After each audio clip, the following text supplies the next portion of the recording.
Blogging by far is one of my favorite ways of marketing any business online. Blogging can help you establish your authority, it demonstrates your expertise, and when done right, it can bring you a steady stream of clients and customers for your online business. And in today's video, I want to show you how you can create a blog with your Squarespace website in 2024. If you're new to this channel, my name is Ana, and I am the owner and designer behind Lea Design Studio, where I create custom Squarespace templates and websites for creative business owners like you. And here on this channel, I share design, Squarespace, and tech tips to help you work smarter and not harder. So if that is something that interests you, hit that subscribe button. And now without further ado, let's dive into the tutorial. Okay, so I'm over here in one of my templates that does not have a blog page because it's a one-page template. So all you're essentially getting is this one page. So I'm going to pretend that I want to add a blog page to this template to walk you through the process and show you how you can create a blog with Squarespace. So we are going to click over here on website and then pages. Now you'll see that you have main navigation and the not linked section. I recommend you create your blog in the not linked section until you have your first few blogs published. And then once you have your first few blogs published and once you have the page configured and styled to your liking, you can move it over here into the main navigation. So we are going to click here on the plus sign and we are going to click on collections and then blog. Squarespace offers several pre-made layouts to get you started with your blog design, and you can choose any of them here, but you can also switch the design later on. So don't spend too much time choosing and thinking about the design because you can change it later, and I will show you how. So I'm going to go with the second one and I'm going to name my blog Simple Blog. So once that page is created, you'll see that you have three options. The first one is pricing plans, then blog overview, and then blog content. So what does this mean? Pricing plans basically allows you to monetize your blog and to charge for your blog post. So you can set this up so that your site visitors have to subscribe to your blog in order to see it. In other words,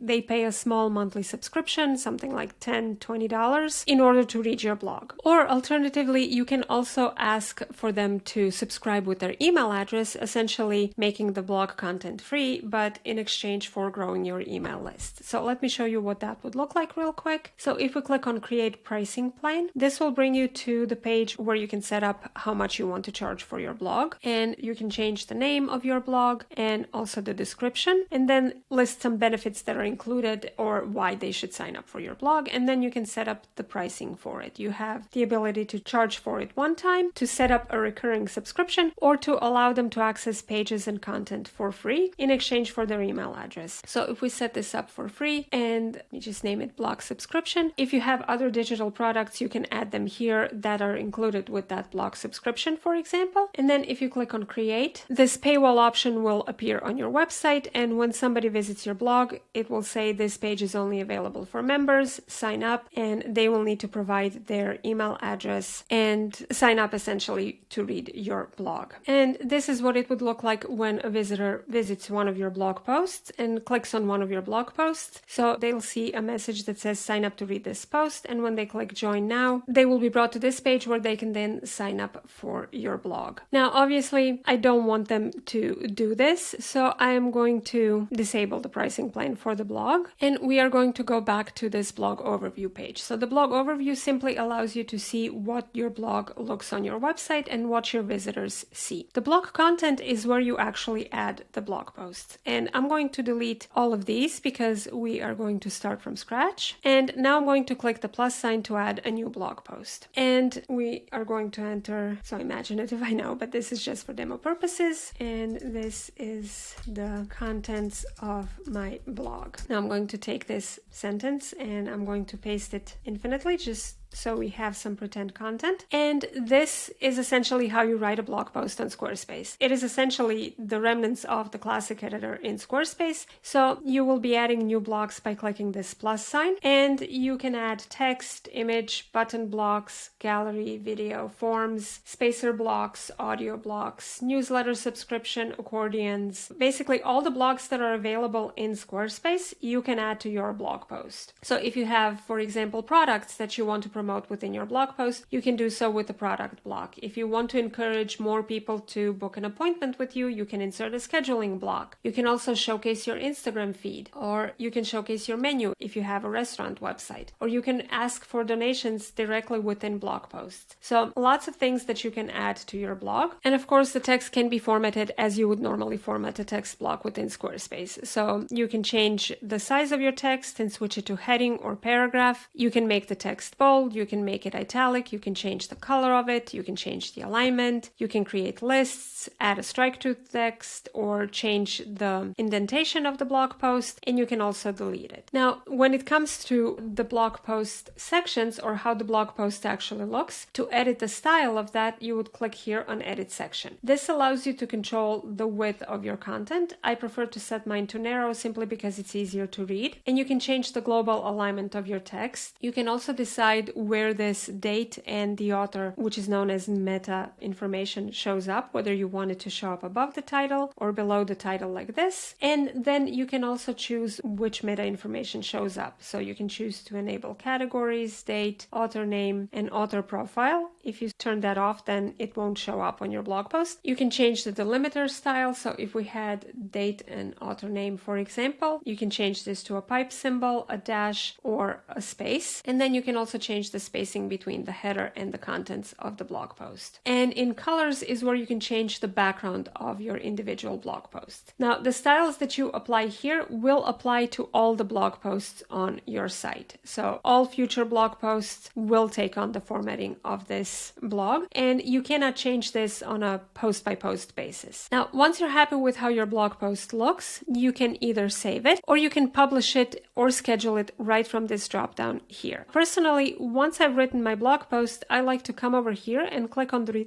three dots and then go over blog settings and make sure that it's optimized for search engines. The first thing that you can do here is under content, you can upload a featured image. If you do not upload a featured image here, then it will pull the first image from your blog post. In this case, I'm going to search for one of the images that I can find on Unsplash. So I'm just going to click on the first one that shows up. I'm going to click on this one and click Add Image. Then you have the option to add the excerpt, which will show up on your overall blog page, and it will also show up when somebody shares that blog post to social media. So if somebody shares your blog post on LinkedIn or on Facebook or on Twitter or something like that, then that excerpt will automatically be pulled from your blog. Then down here we have the post URL, which you would want to customize with your keywords for that particular blog post. And generally just make sure that the blog post title is short. I would say no more than 4 or 5 words in there. So you want to customize this to reflect the blog post title, but make sure that it has relevant keywords in there. I would just customize this to say blog post title and leave it at that. If you have multiple authors on your blog, then this is where you can select who the author for that particular blog post is. If you're promoting a post that you've published on another website, then for example, you can enter the source URL here. Then people can click through and read that guest post on the original website. You can also duplicate the post or delete it. Under options is where you can change your post status,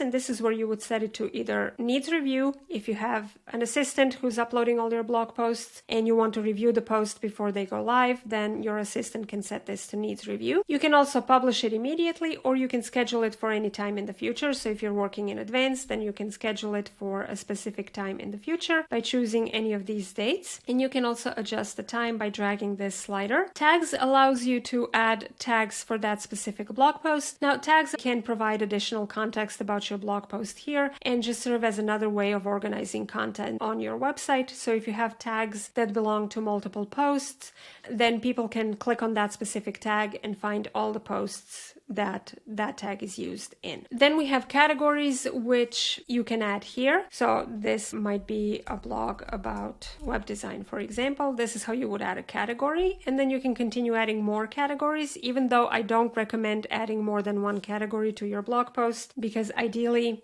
for the best benefits of SEO, you want your blog post to belong only to one specific category. And then you can click on back. You can enable comments globally or for individual posts. So if you have global comments enabled, but you want to disable comments for a specific post, then you can toggle them off here. Or if you have comments disabled globally on your website, you can override that here and allow them for just this post. And then you can choose when do you want to disable comments automatically. So if you set it to never, people will always be able to comment on this post. If you select scheduled, then you can choose a date in the future. So for example, maybe from September 18th, nobody is allowed to comment on this post anymore. This all depends on how much traffic you're getting to your blog post and how many readers you get. If you find that managing comments and replying to comments is overwhelming to you, then you can either disable them or you can just disable them after a certain period of time. And you can also set this post to be featured and then highlight it in certain templates and blocks. For example, in summary blocks, you have the option to only show featured posts. So if you toggle that on, this is useful if you want to display your blog posts on other parts of your website. Under SEO is where you can optimize your SEO title and description for this particular blog post. The social image is what will show up when somebody shares your blog post on LinkedIn, on Twitter or X or Facebook or something like that. If you don't add this social sharing image, then Squarespace will automatically use the social sharing logo for your website or your site logo. But if you do upload it, then Squarespace will pull from that image. And then finally, under share is where you can set it up so that blog posts are automatically shared to your social media profile. So if you have a Facebook page, you can connect your Facebook account here. And when you publish a new blog post, if you toggle the checkbox on, it will automatically share that blog post to your Facebook page once it goes live. And then you have the option to enter a location for your blog post. So if your local SEO is important or if it's related to a local event, then you can enter that here. So I'm going to set this to be, it is already scheduled. So I'm going to click this to save. And then as you can see, this post is now set to be published on June 27th. However, I'm going to publish it so that we can see something on the blog. I'm going to change that to published and then click save and done. And now when we go to blog overview, this is how the blog displays on our site. Now, when you click on edit, this is where you can customize how your blog page looks. So before I do that, I'm going to duplicate this blog post. So we have another one to work with, and I'm going to publish it as well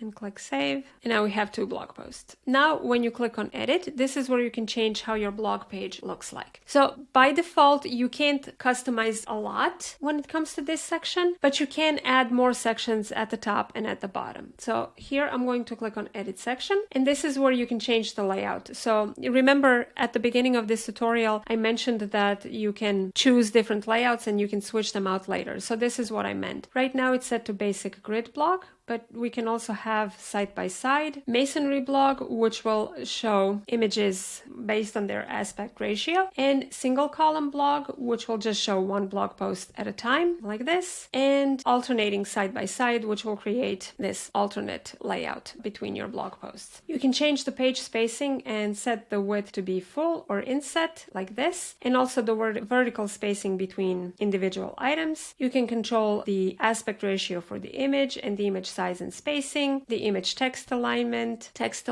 whether you want to show the excerpt and read more link, the text content width, and again, where the meta information shows up. And of course, you can change the color for your entire blog page as well. Now, you can add sections at the top. So maybe you want to add an intro section like so, that basically just tells them what your blog is about. You can also add a newsletter section, for example. So if we click here on forms, maybe you want to add a newsletter like that before they sign up. And you can also add sections at the bottom. So maybe you have readers who really like your blog and you receive positive comments about it. You can add this quote section like so, and maybe just tell them what people are saying about your blog, and so on and so forth. Basically, you can customize this page to have more information than just a simple blog. Of course, it is entirely up to you how you do that and what you want your blog page to show up. So I'm going to leave it like this, and then I'm going to to click Save and then Exit. And finally, we are going to take a look at the blog settings themselves. So here is where you can change your page title and navigation, as well as the URL slug for the blog. If at any point in time you want to disable your blog, you can do so by toggling this switch off. And here at the bottom, you can password protect the blog, and you can also control how many posts per page you want to show up. And you can also set your blog as a home page. And then under SEO, you can customize your SEO title and the SEO description. And if you don't want your blog to be indexed by search engines for whatever reason, then you can toggle these on, and this will basically hide all the pages in this collection from search engines. And you can do so for all pages, only the category pages, or only the tag pages. Under social image, you can upload a social image that will show up when somebody shares your general blog page on social media. And under feeds, you can set up your blog for Apple News, Apple Podcasts, and similar services. And then finally, under the advanced is where you can manage categories and tags. So if we had more categories, this is where we could delete categories, edit the categories, or merge them. So if you have, for example, maybe you have web design and brand design, maybe you want to merge that into one category, then you would do that here. And the same applies to tags. If you had any tags, this is where you could delete them, edit them, or merge them. And then if you had a specific code that needs to go into your blog post, maybe you want to verify your blog with something like Bloglovin, this is where you can add that code here. Or if you want to add sharing buttons to your blog page, this is where you would do that. Now, if you want to learn more about the benefits of blogging for your business, I have a separate video that you can watch next. And if you want to learn how to build a client-winning website with Squarespace, then don't forget to check out my free training in the description down below that will walk you through 5 secrets of high-converting client-winning website. If you like this video, drop me a like on your way out, and don't forget to subscribe for more videos like this. That's it for today, and I'll see you soon with the next video.